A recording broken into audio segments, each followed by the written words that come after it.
Today, we are here to discuss the key features of the Fluke 971 temperature and humidity meter. To begin your readings, simply twist the port on the top to expose the sensor. To power on the unit, simply press the power button and your screen will display a relative humidity reading as well as your temperature in degrees Fahrenheit. Now you can change to degrees Celsius. Simply remove the battery access panel and you will find a selector switch to change to either degrees Celsius or to degrees Fahrenheit. The hold button will save your screen, keeping the last reading that you have taken with the 971.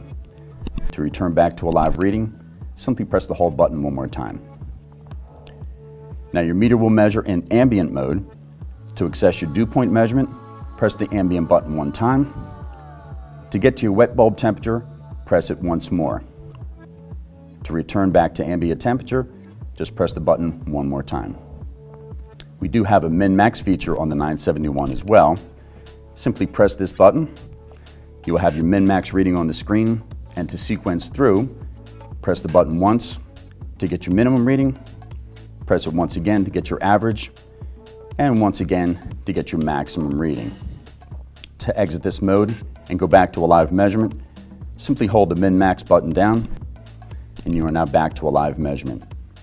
Another key feature of the 971 is that you can store up to 99 readings.